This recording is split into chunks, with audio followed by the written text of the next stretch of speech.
श्री कार्तिक मास महात्म्य कथा का 5वां अध्याय प्रारंभ। उस परम पिता परमेश्वर से यही प्रार्थना करते हैं कि इस कथा को श्रवण करने जितने भी माताएं बहनें भाई बंधु यहाँ पर उपस्थित हुए हैं उन पर परम पिता परमेश्वर की असीम कृपा बनी रहे।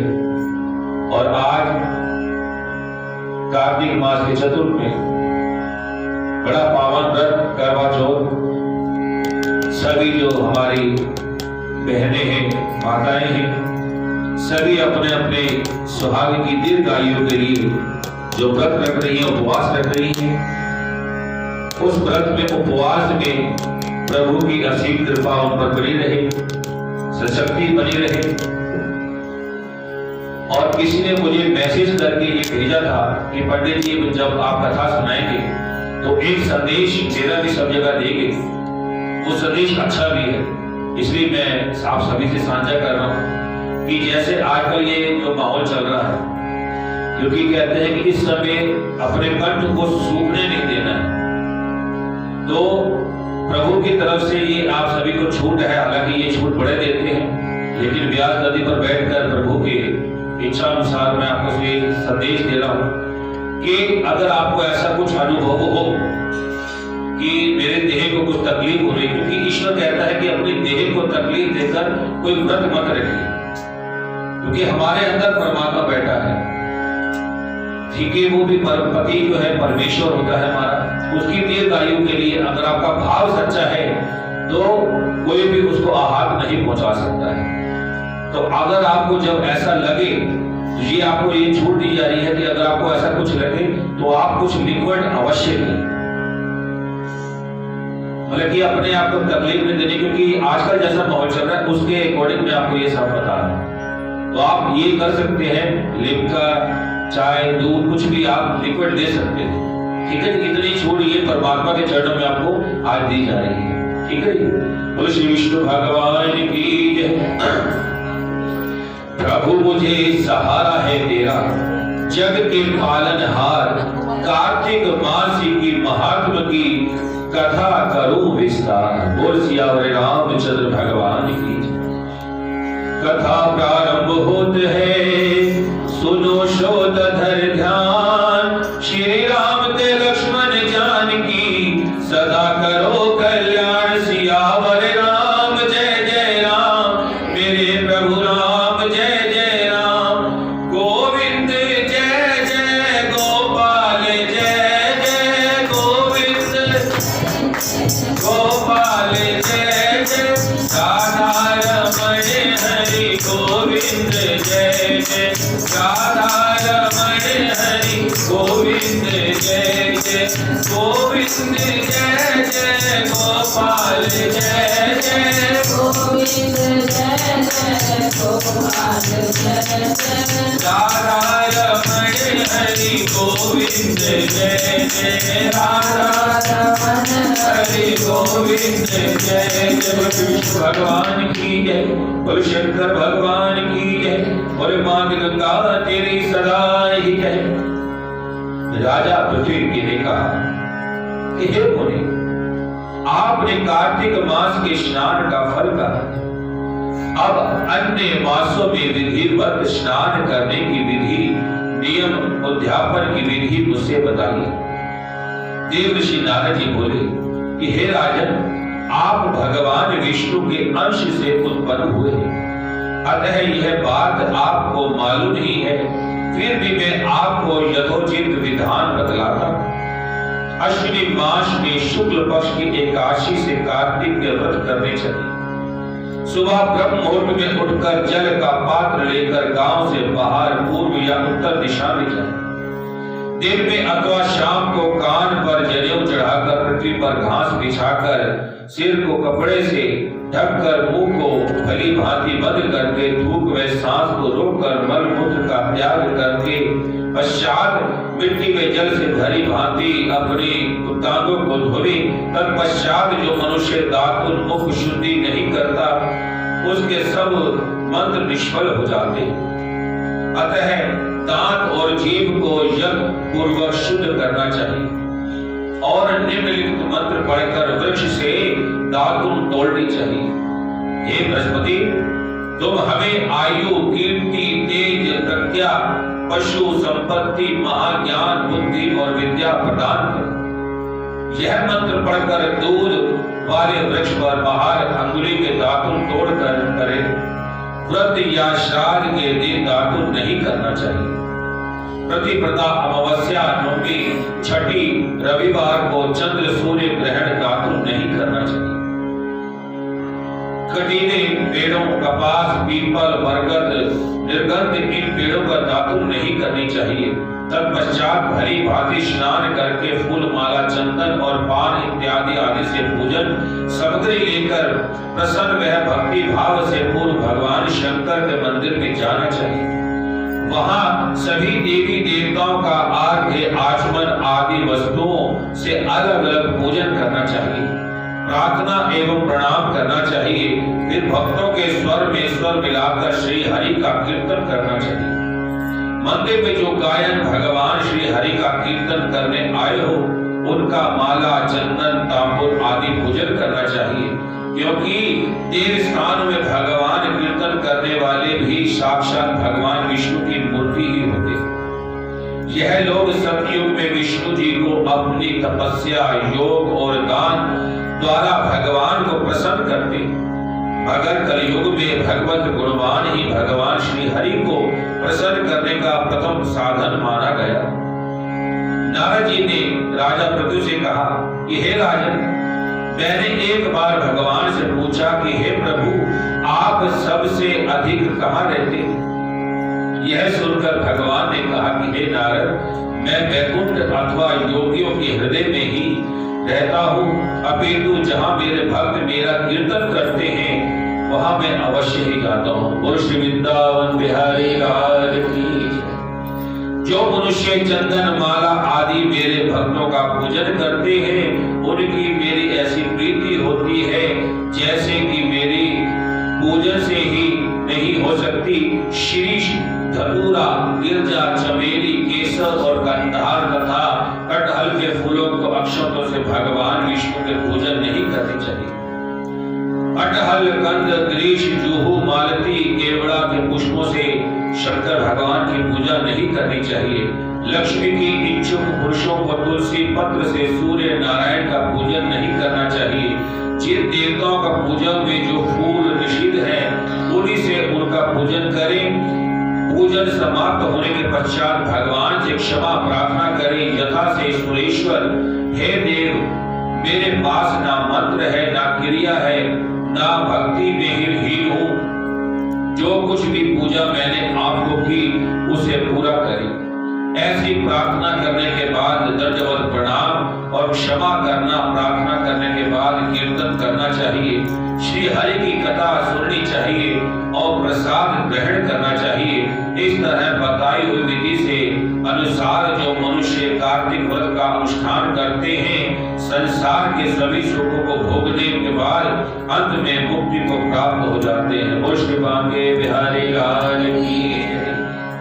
अतः कथा का 8वां अध्याय प्रारंभ।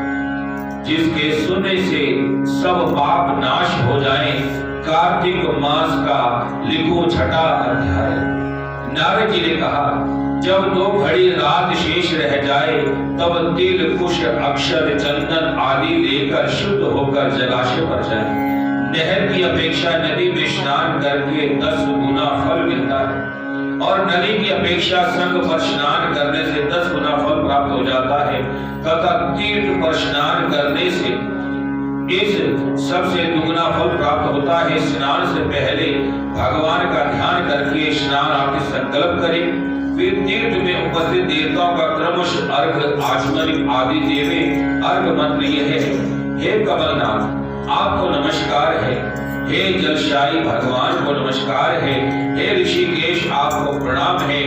मेरे दिए हुए अर्घ को आप ग्रहण करें। वैकुंठ, प्रयागराज, बद्रिकाश्रम में जहाँ कहीं भगवान विष्णु गए वहां उन्हें 3 प्रकार से अपना पैर रखा था। वहां पर ऋषि, वेद, यज्ञों के सहित समस्त देवता मेरी रक्षा करते रहे। हे जनार्दन, हे दामोदर, हे देवेश्वर आपको प्रसन्न करने के लिए मैं कार्तिक मास में विधिवत प्रातः स्नान कर रहा हूँ। आपकी कृपा से मेरे समस्त पाप नष्ट हो जाएं। हे हरे, कार्तिक मास में व्रत कथा विधि पूर्वक स्नान करने वाला जो अर्घ देता है, आप राधिका सहित ग्रहण करें।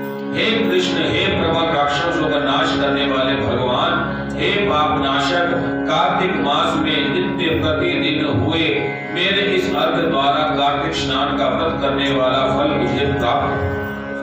इसके बाद विष्णु शंकर तथा सूर्य का ध्यान करके जल में प्रवेश करें और नाभि तक जल में खड़े होकर विधि पूर्वक स्नान करें। ग्रस्ती, तिल और आंवले का चूर्ण लगाकर विधवा स्त्री या यति तुलसी के जल में मिट्टी लगाकर स्नान करें। सप्तमी, अमावस, नवमी, त्रयोदशी, द्वादशी, दशमी आदि तिथियों में आंवला तथा तिल का स्नान नहीं करना चाहिए।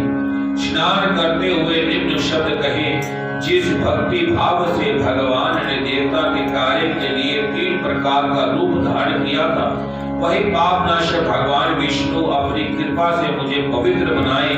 विष्णु जी की आज्ञा से कार्तिक व्रत करने वालों की इस इंद्रिय सारे देवता रक्षा करते हैं। अतः मुझको पवित्र करें। बीजों, रहस्यों तथा यज्ञों सहित वेद मंत्र से कश्यप आदि ऋषि, इंद्र आदि देवता मुझे पवित्र करें। गंगा आदि सभी नदियां, संपूर्ण तीर्थ, सातों समुद्र और सप्त जलाशय मुझे पवित्र करें। अदिति आदि सभी नारियां, यज्ञ सिद्ध सर्प तथा औषधियां, वह तीनों लोकों में पर्वत मुझे पवित्र करें। इन शब्दों को कहकर स्नान करने के पश्चात व्रती हाथ में पवित्र धारण करके देवता, ऋषि, मनुष्य तथा पितरों के विधिवत तर्पण करते हुए जितने भी तिल तर्पण में रहते हैं, उतने वर्ष प्रति व्रतिया पितृगण स्वर्ग में निवास करते हैं। तत्पश्चात व्रत करने वाला जल से निकलकर शुद्ध वस्त्र पहने और प्रातः काल से सब कृत्य में निवृत्त होकर पुनः भगवान विष्णु का पूजन करे। समस्त तीर्थों के सारे देवता का स्मरण करने के भक्ति पूर्वक साधन होकर चंदन, फूल और फलों सहित भगवान विष्णु को फिर अर्घ देवे।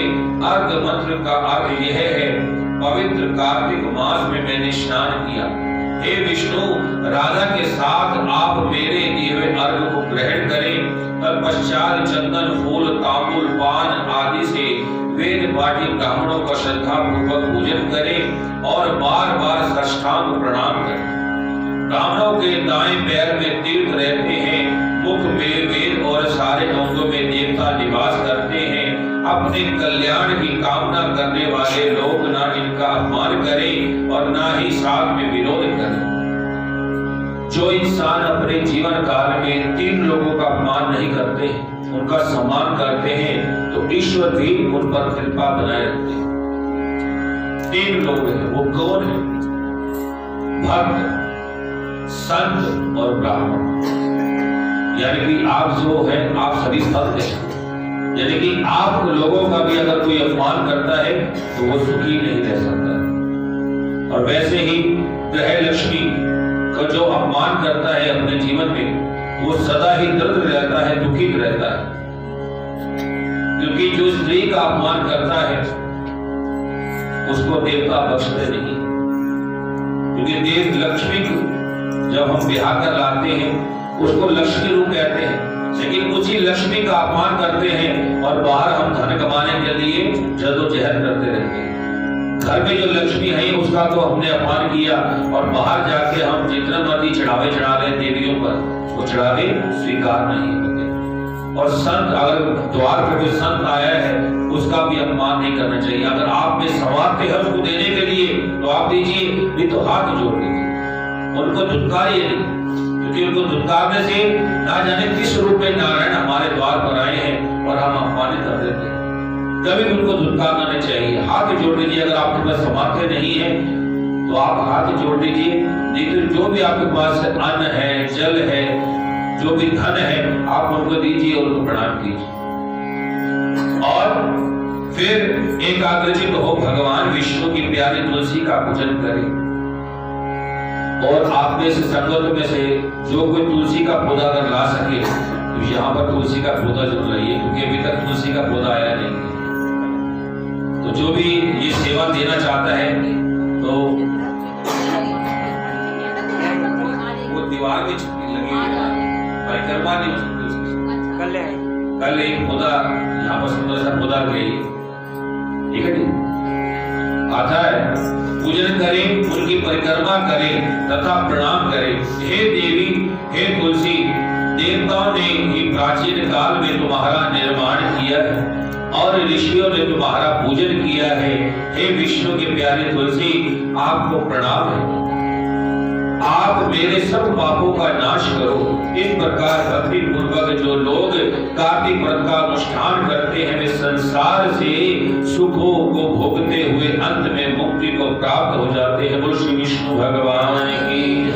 कथा विसर्जन होते हैं, सुनो श्रोताधर ध्यान। श्री राम के लक्ष्मण जानकी, सदा करो कल्याण। सियावर राम जय जय राम, मेरे प्रभु राम जय जय राम। गोविंद जय जय गोपाल जय जय गोविंद, गोपाल जय जय राधा रमण हरि गोविंद जय जय। गोविंद जय जय। एक बार जब भी आप कथा करके उठेंगे, विनती है मेरी, मैं पहले भी कह चुका हूँ, आज दोबारा जो कहते हैं जो पहली बार आए, जब भी आप कोई पूजा पाठ यज्ञ करेंगे या कथा श्रवण करेंगे, उठने से पहले धरती माँ को ऐसे स्पर्श करेंगे। करिए करिए, आप स्पर्श करिए। अभी उठाना नहीं, हाथ लगाए रखिए। बोलिए ओम सकराय नमः, अपने मस्तक से लगाइए, क्योंकि इंद्र देवता ऊपर विराजमान रहते हैं कि आप जैसे उठेंगे उस समय उनको ये भय रहता है कि मेरा सिंहासन ना छीनिए। तो सकराय या नमः यानी इस कथा का, इस पूजा पाठ का जो भी फल है हमें प्राप्त हो, तो उससे योगा आपको जो फल प्राप्त हो रहा है वो आपको ही प्राप्त होगा, वो निष्फल नहीं होगा आपका। ठीक है ना। ओम सकराय नमः कह के आपने अब बेटा और जो विषय का